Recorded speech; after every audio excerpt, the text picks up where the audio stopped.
Hi, I'm Isabell, and I'm really happy to be here. And yeah, as Emily said, currently I'm at University of Cambridge. I was invited there into a research group, and we want to figure out what are future skills, what are human skills, in collaboration with the Copenhagen Business School. So we want to figure out, actually, we all agree that we live in this digital transformation, and we all are getting disrupted by digital transformation. It's changing our life, our work, and also our society. So we have to think about what are actually the skills that are uniquely human. And they're not only IT skills that we need, but they are like skills such as creativity, imagination, collaboration, empathy, or also like emotional intelligence. Skills that can't be replaced by robots. So what skills do we need in a world that is like so quickly changing, that is tremendously changing every day, actually every second? How do teaching and learning places have to change? And what role do educational institutions, the society, business, politics play in this? So the current educational systems or institutions were designed for late 19th, early 20th century. So they're like really outdated. So they're like not up to date for the 21st century. So we have to update this system because like so many transformations in work and life, but also in society are happening right now. So we have to update our educational institutions, our schools, our universities that are preparing us for this tremendously change, not also in the technology part, but also like what is the human being part. So that's why we should rethink education and reinvent our educational institutions. So we should think, are there core competencies machines cannot overtake? And right now, like all of the media is full of AI technology, and that it is like, it's like pros and cons between AI and human being. Is it like a competition against machines? Is it like a competition with machines? And we actually forget about what is actually the role of the human being. So we should go back to nature, I would say, and explore what is the role of the human being. What could we do in this changing society? And here I want to introduce you to Michio Kaku, a theorist, and he is doing the intellectual capitalism theory, which explains that intellectual capitalism involves or is designing with leadership, empathy, emotions, but also like, creativity, critical thinking, and so on. Skills that we will need in future. And of course, AI and technology, robots, are really good at automating new stuff and also like tasks, and they're like quicker, they are faster, they are sometimes also more error-free, and they're like more precise, maybe also more secure than we actually can do. So just let AI do this routine knowledge, and so we can concentrate on our, as Michio Kaku calls, intellectual capitalism. So which human characteristics will become more and more important in future? I'm not sure if you heard about the 4 C's. It's about communication, critical thinking, creativity, or also communication. So we need these skills to be more creative, to think about really critical what is going on in our world, in our society. And of course, everything is getting digital and online. So we also should be more aware of our offline communication. And of course, we need more collaboration. Everything is connected, but are we actually connected when we talk with people? So I think we should support the team spirit, because teamwork and also collaboration will be even more important in a world that is getting more and more digital. And you can add some more skills to this. So we need more empathy, emotional intelligence, imagination, but also intuition. You can also add problem solving, for example. Like all skills that are actually called soft skills. But actually there's nothing soft about these skills. These skills are I would call them survival skills. Of course, you need some more skills to survive, but to survive in the digital age, you need this called soft skills that are like emotions, empathy, emotional intelligence. And I have the feeling we don't value these skills enough.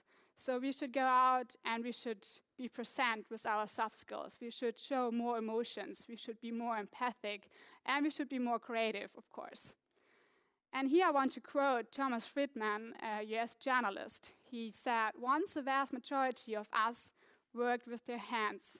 Then came a time when we worked with our hands.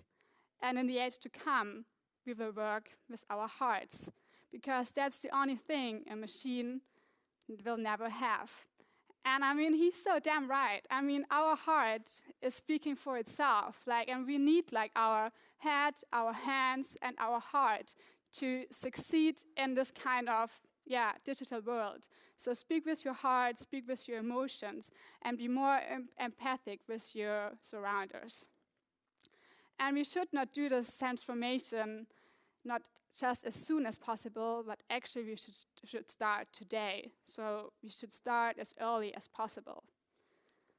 And this means, of course, that the educational institutions are also responsible for transferring this kind of change. And education is the beginning and ending of all learning processes. First, we have to update our curricula.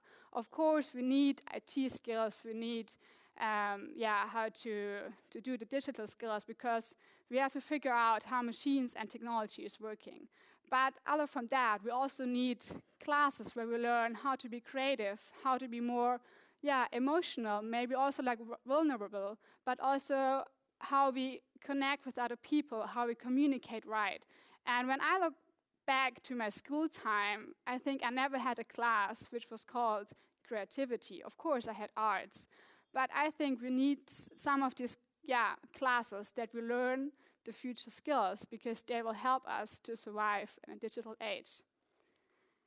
Then we need, I would say, new exam formats.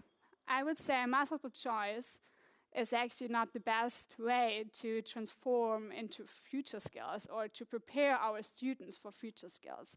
I'm really happy because I never had any multiple choice tests, because I was tested with, for example, oral exams where you learn how to communicate, how to present, and how to use your voice wisely.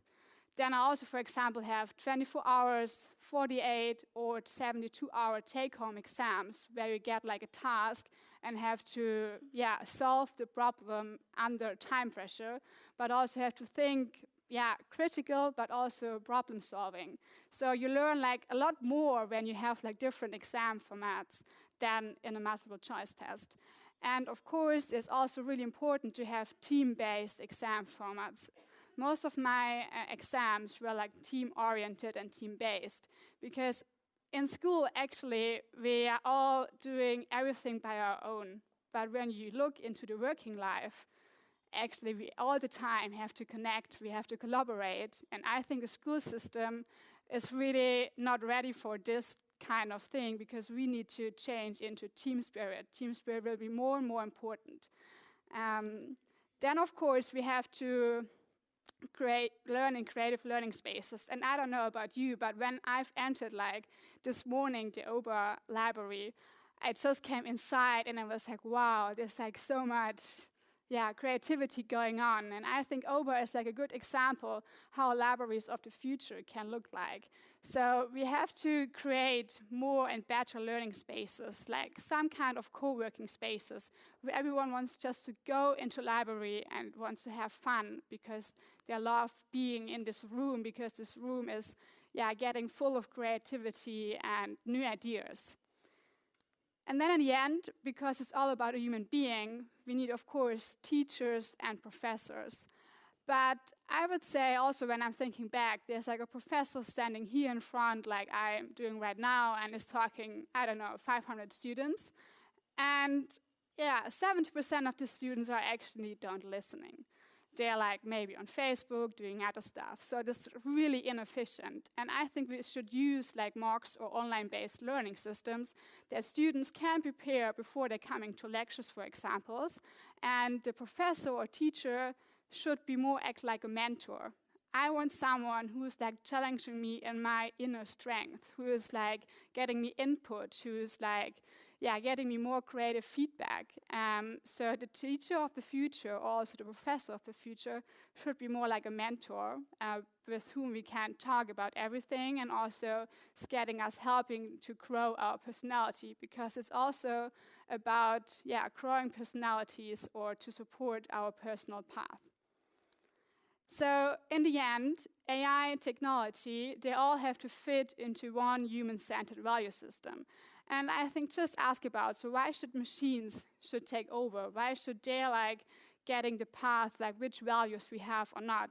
I think we should decide by ourselves which values we have, but AI should be connected with this kind of value system.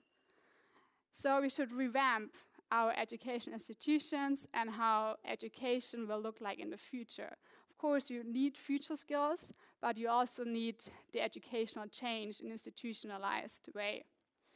So while we help AI get better and better, I think we have to get better at being human.